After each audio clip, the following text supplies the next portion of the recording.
Hello, hello, hello, hello. Right. Yes, people. So today we're going to be talking about how to gain unlimited motivation and what is the truth that makes you stop chasing motivation. All right, let's get into this if you want to work. Right, so why does this video even exist? Because by the end of this video, you will understand why chasing motivation is the reason you never feel it and how to build something far, far stronger instead. Let's get into this. So why would you listen to me? Once more, you're probably thinking, who is this shiny-headed motherfucker on my camera? Who is he? Right, I'm Neo. So I used to depend on motivation like everyone else. Like you again, and like you for the third time. I depended on motivation, and I depended on the feeling like I wanted to do something before I ever did it. But through years of self-discipline and monumental events like challenging myself by running a marathon twice with no training, I learned, also by consistently showing up on my worst days, I learned that discipline is Guys, it's 1:30 in the morning. I've been working for 9 hours. You're going to have to bear with me here. We're going to get a few of these brain farts. Right. Okay. I'm not perfect, neither are you. Right, let's get into this. Stop judging me, okay? I learned feelings don't create discipline. Discipline creates feelings. My life changed when I stopped chasing motivation and I started building identity. I started building up the way that I saw myself and my internal beliefs. See here, look. Only been gym one day this week. CBA lol. It's not very disciplined of you, is it, mate? And now look at this. This fucking monster, this sex god, this absolute icon. Wow. God, I wish I could look like him. Oh, wait. I do. Okay, next slide. False promise. So why does motivation not last? It's very important you understand why motivation doesn't last and you understand what it actually is before you can understand how we can work around this. So motivation is a chemical spike. It's not a personality trait. Some people, they believe, okay, well, there's some people out there and they're just way more motivated than me. Their personality is just someone that's incredibly motivated. Maybe some of you look at me and you think, he's just really motivated. No, I'm not. I'm never motivated. You think I want to be sat here at nearly 2 in the morning shouting at my laptop in my empty room? No. I want to be in bed. But if I did it just because I felt motivated, and I only did it when I felt motivated, I would get nowhere in life. So your brain is trained for short-term gratification, right? That is the reason why you don't feel motivated. Every scroll, every like or dopamine hit, it weakens your ability to stay consistent. It's very important you understand the operating system that your brain functions on. It's dopamine. You get dopamine from things you enjoy, whether that's intercourse, whether that's spending time with your friends, whether that's texting a girl you like, whether that's scrolling on TikTok. Every single thing you enjoy sends this sense of accomplishment and pleasure to your brain. But unfortunately, the era we live in, so much of this dopamine is from cheap dopamine that you have not earned. So you think about it like this. If you do a really difficult workout for an hour, that high, that really exciting, empowering feeling you feel after, it's your brain flooding with dopamine. But you get the same thing when you're scrolling on TikTok, and it's why you are so susceptible to these types of things, because that's how your brain works, and these big companies know that. So they capitalize on that. They capitalize on your dopamine addiction, and they utilize that to get you hooked on their apps and to encourage you to stay on them. But your brain needs to understand that dopamine should come from difficult things. But right now your brain is wired to believe that dopamine comes from these short-term gratification, things that are easy, things that don't take much willpower, and that is why your brain is fried and the difficult things are so difficult. So you do not have a motivation problem, you have a reward system problem. When truly was the last time you delayed a reward and actually felt proud of it? I mean, little things, it can be anything. I remember I used to, when I was initially trying to practice delayed gratification, I'd buy something I really wanted from the shop. I'd go into a shop, say I really wanted a Red Bull, and I've been thinking about Red Bull all day. I'd come home, I'd put it in my fridge, and I wouldn't let myself have it till the next day. Why? That seems stupid. Just have the fucking Red Bull. What's wrong with you? But no, I was practicing delayed gratification. It's very important that in all facets of your life, you practice this whenever you can. Say, for example, I was really thirsty, right? And I haven't drunk any water in 3 hours. I could drink water now, but I could also say to myself, I'm going to practice delayed gratification, and I'm not going to drink this water until the end of the video. Even though right now I'm really thirsty, and I'm talking about it, my throat's really dry, I'm not going to drink any till the end of the video. Trust me, I really want water, but now I don't need it. Oh, it just spilled. Oh. It's fine. It's fine. Problem for later. But my point is, delayed gratification is how you build discipline. You must practice it in all aspects of your life whenever you can. So, how your brain sets you up to fail. Motivation fades because your brain only rewards starting, not finishing. That's why you feel inspired in the moment and empty the next day. If you learn to reward consistency instead of emotion, and you find ways to enjoy the process, your brain becomes your ally. Right? So, this is you. This is your brain. Look, it's your brain hyping you up. Woo, let's go. You did the hard thing. Let's go. Right? You must get your brain working for you. You must get your brain on your side, or your life is going to be so incredibly difficult. So think of it like this. You must find ways to enjoy the process, right? And you must find ways to reward consistency and not motivation. And I know that I've just repeated what I said, but you need to get this into your brain. You need to understand how to do this, because if you find ways to enjoy the process, your brain will give you dopamine from the process. Say, for example, you hate working out, but you really, really, really want a six-pack. If your brain is fixated on, I need a six-pack, I want to get a six-pack, and you don't enjoy the workouts in any sense, you are not going to get the six-pack. Because your brain is getting dopamine from thinking about the end result, as opposed to, I'm getting dopamine from actually doing the workout. So say, for example, you hate working out, right? You go in the gym and you create a new playlist the night before of all your favorite songs you've not heard in a long time. And you start working out and you say to yourself as well, when I finish this workout, I'm gonna have an ice cream. Wouldn't advise that, but if you want to, do what you want. You're a grown man or woman. I don't judge, right? But say you then go into the gym and you do this workout, listening to your music you've not listened to in a long time, and then you finish it up and you have your ice cream. You have just conditioned your brain to reward the process, to reward the consistency, as opposed to rewarding finishing and the end result. You're meant to think there, by the way, just to clarify. Next slide. So, Seneca, amazing philosopher, he said, we suffer more in imagination than reality. Whereas this is something a lot of you need to comprehend, and you need to try and get into your brains. When you're thinking, right, about how I don't feel motivated, I can't do this, right, it's not real failure. It is a feeling, and you are causing yourself to suffer in imagination, not in reality, right? You need to sit with that for a moment, and you need to understand, okay, every single time that I don't feel motivated and it feels so difficult to do the work or to go and work out or to do something you don't want to do, you're not suffering. Maybe, but it's in here. You are suffering in your imagination, not in the physical realm. You are completely fine. You are unharmed. You are okay. But you are allowing yourself to suffer because you have subscribed to the idea that the suffering from not feeling motivated is painful, when it's not. It should be used as fuel, but that's another topic. Right, so why does discipline actually outlast feelings? Discipline is built through small, low-effort wins that you stack every single day. Similarly to how I just told you need to practice delayed gratification. That water, that was not a fucking joke. I am so thirsty right now. But little actions like that I do on a day-to-day basis. Maybe not throwing my water across the other side of the room to prove a point. However, every little time I get the opportunity to practice delayed gratification, I go up my way and I do so. Because I know it reinforces discipline within myself, no matter how small you think it is. Every single time you win one small moment, you reinforce your identity as someone who shows up anyway. Winners want to keep winning, that's where endless drive comes from. Think of it like this. I remember one time, during one of my online business phases, I was trying to say to myself, you are a failure because you can't work 16 hours a day. I just saw an Andrew Tate clip of him saying that he works 16 hours every day and he has no time for fun. I can't do that. Why? Because I don't have his identity. He has the identity of someone that works 16 hours every single day, is a billionaire, gets loads of women, has an amazing life. Of course he can do that. Because if you were him and you'd been working 16 hours every day for years and years on end, would you do it? Yes, because your identity is someone of that. For me, I don't have that identity, so I can't do it.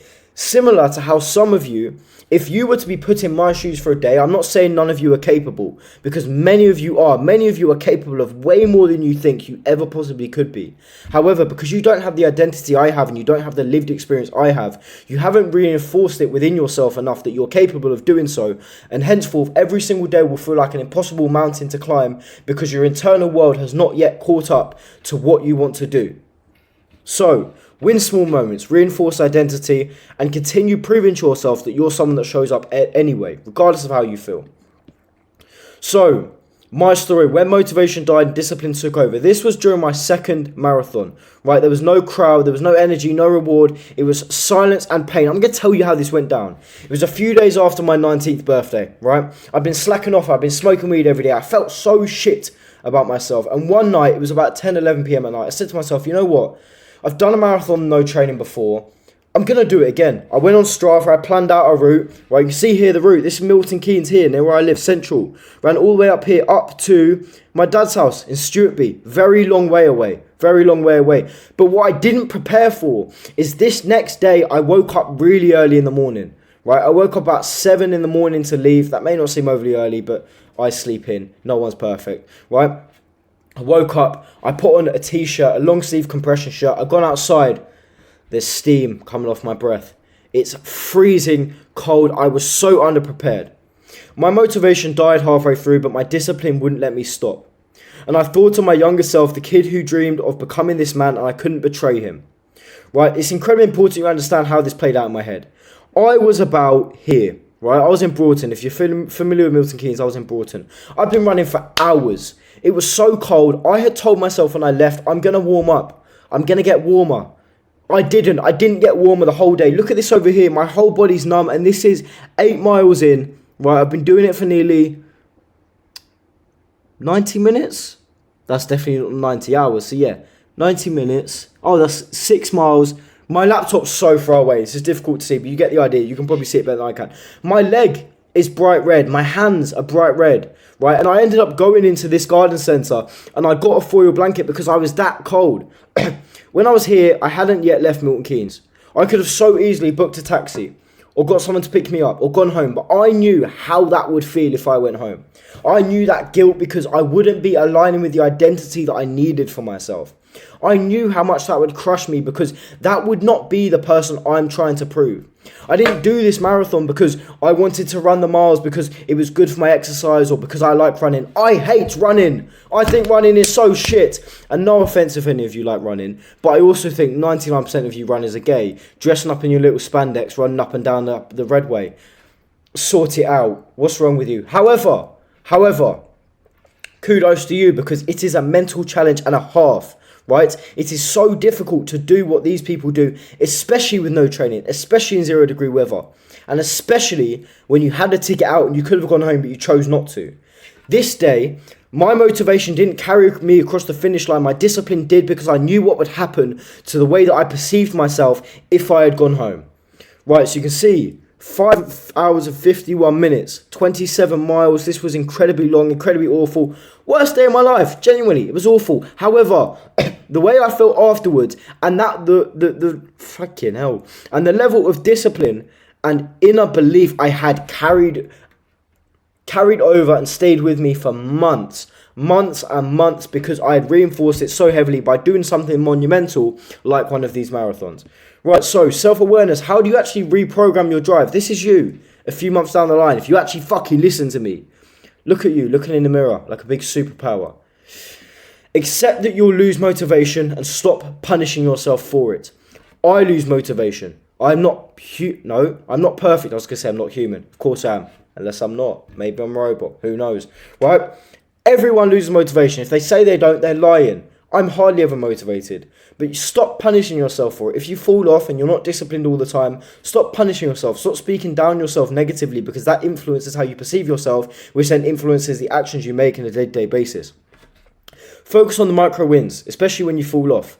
Right? Focus on winning the next hour, the next task, not the next month. Say you fall off and for a week long you go on a binge. You don't do any good habits, you don't go to the gym, you're entertaining a bunch of hoes, you're having a shit life, right? Don't think, okay, how can I be perfect for the next month, do everything? No, think, okay, in the next hour, what is the one thing I can do that is going to move me closer to being where I want to be?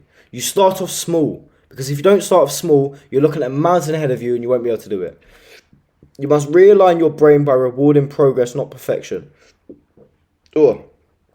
Pardon me. So this goes on to one of the previous points, right? You must reward progress within yourself, not perfection. You must reward the little actions you take as opposed to the end result. So for example, the gym. Say you go to the gym and you do 2 exercises as opposed to 6. Reward yourself. That's progress. That's consistency. Don't go, oh, fuck. I was meant to do 6 and I only did 2. What's wrong with you, Neo? You're so bad. You're terrible. You're weak. Because what's going to happen? You're going to talk yourself out of doing it again. You're going to talk yourself into believing you're not the man. You're going to talk yourself to... Fucking hell. You're going to talk yourself into believing... Mate, I should have had another coffee. I had one before this. I'm the man. I'm the man. I have amazing communication skills. Right, we're back in the room. Back in the room. Right, self-talk matters. Yeah, see, it actually kind of worked. The voice in your head builds or breaks momentum. Previous point. The things you say to yourself and the things you externally speak and think, they affect what you do. Because if you're constantly telling yourself you can't do something, or you're shit, or you're lazy, or you keep falling off, that's going to happen.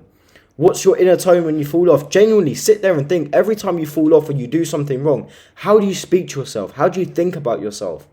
Because that is how you are... What's the word?